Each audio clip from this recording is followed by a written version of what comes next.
I gotta go down here. So we got death threats. We got death threats after the thing you said. Guy is dangerous. That's dangerous. When those people were saying Jews. Yes, Vivek politely confront Van Jones over comment linked to violence attempt. I don't know if you have seen this, extremely concerning.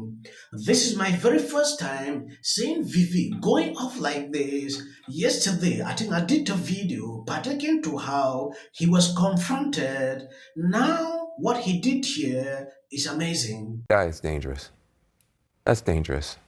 When those people were saying Jews will not replace us, Jews will not replace us, that slogan sits on top of a very sick and twisted view that if you bring enough people of color here, we are so deficient, we are so stupid, we are so unwanted that we will be zombies to fill out the ranks for some Democratic Party agenda that Jewish people are manipulating and driving forward.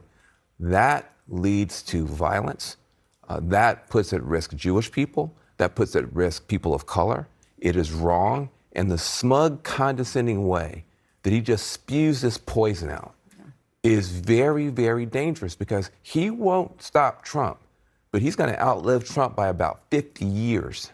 And you're watching the rise of an American demagogue that is a very, very despicable person. Yeah. And I literally was shaking listening to him talk because a lot of people don't know that is one step away from Nazi propaganda coming out of his mouth.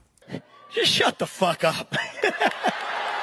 At a certain point, I wouldn't have believed you, but I now have my views that are a product of my experiences. We got to open our eyes to see that disease of dishonesty. The same government that has lied to us about not only what happened on 9/11, but the weapons of mass destruction in Iraq, about the basis for the 2008 bailouts and the financial crisis, about the Trump-Russia collusion hoax that never was, about the Hunter Biden laptop story, which we absolutely know to be true, about exactly what happened on January 6th, to the origin of Festo, to how our own money is being spent in Ukraine today. We demand a government that tells us the truth again in this country. That's what we require. We can handle the truth. That's what it means to be a citizen of this country. So I say that on that last debate stage to a bunch of Republicans that are shaking in their boots. These are the things you're not supposed to say in the Republican Party even today. And then you get the mainstream media. You got this character Van Jones on CNN afterwards saying, this is the rise of an American demagogue who's going to live 50 years longer than Trump. This is dangerous. I am shaking. That's what he says. Just shut the fuck up. At a certain point, just shut the fuck up. Van Jones at CNN. We're done with it. Yes, this is not the first time Van Jones is calling Vivek a demagogue. Yesterday, he pulled up at the DNC where he confronted a mob of protesters. They came forward, with ridiculous questions like if he doesn't support Palestine, he should not be there. But the way Vivek handled this, it was amazing.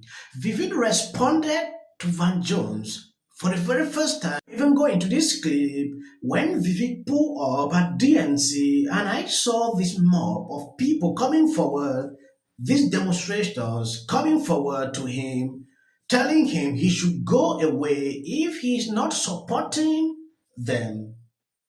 I was scared at a certain point. The way Vivek handled that, it was amazing. He told them, no, this is America. I should be able to express myself like you. Van Jones from Norway was passing. I gotta go down here. So we got death threats. We got death threats after the thing you said. So that's Van Jones for you. So you were on air and you said that he's a demagogue, he's dangerous, he's going to be around for 50 years, long after Donald Trump's gone. So the first time in the campaign, we get a death threat of a man who wants to show up in New Hampshire. Thankfully, the police intervened, got it. The next day, back-to-back days. So my wife's scared enough. The next day, we wake up. It's 3 a.m. We get a call from him. He's my security guard saying, thank God you picked up. because we just got a call that somebody showed up at their house and has 4 dead bodies out. So that's within 48 hours, and I'm not going to attribute that to your comment because whatever it is. But for our family, you know what? Publicly I didn't do it, but for our family, yeah, it pissed us the heck off, actually.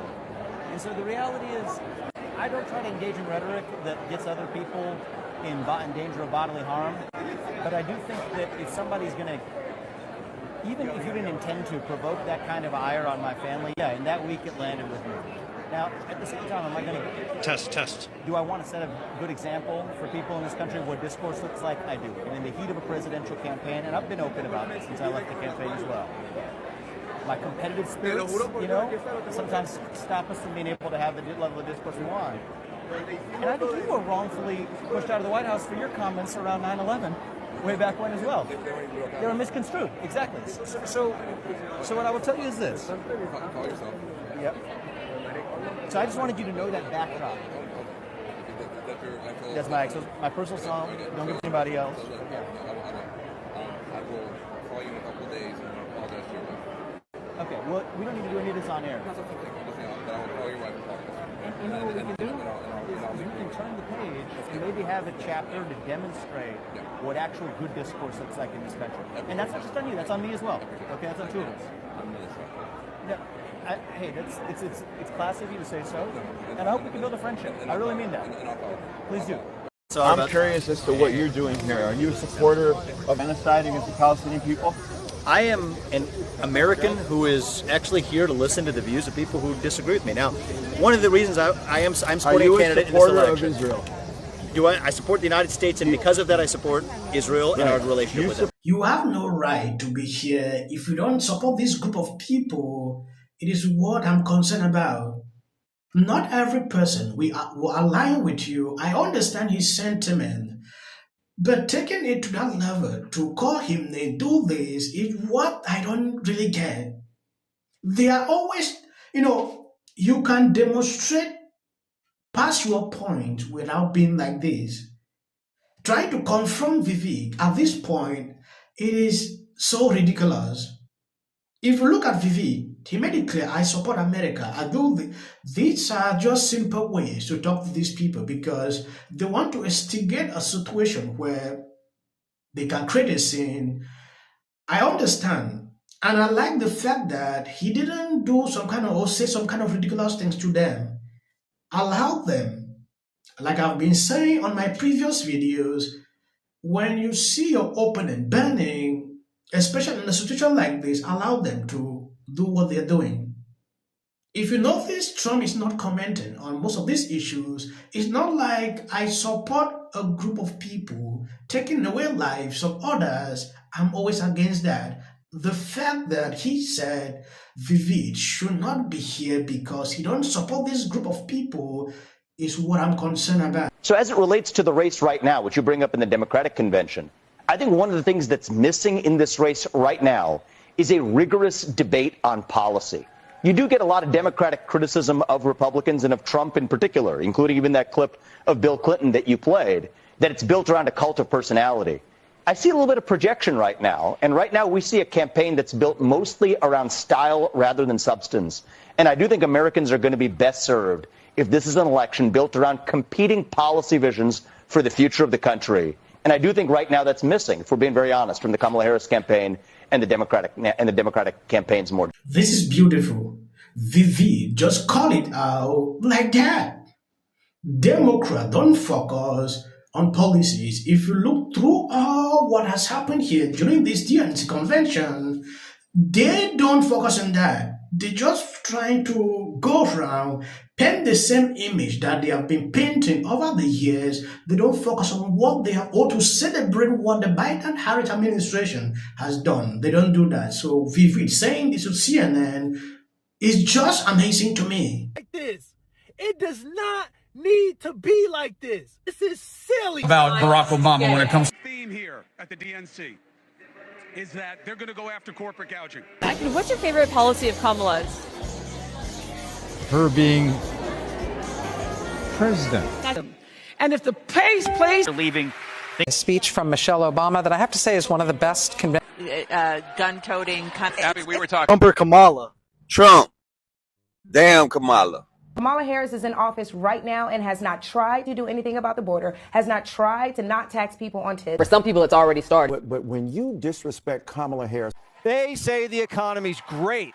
Just look at the jobs numbers. Well, we did, and they disappeared. The money in politics is so extraordinary, which is something that should have never been allowed to happen.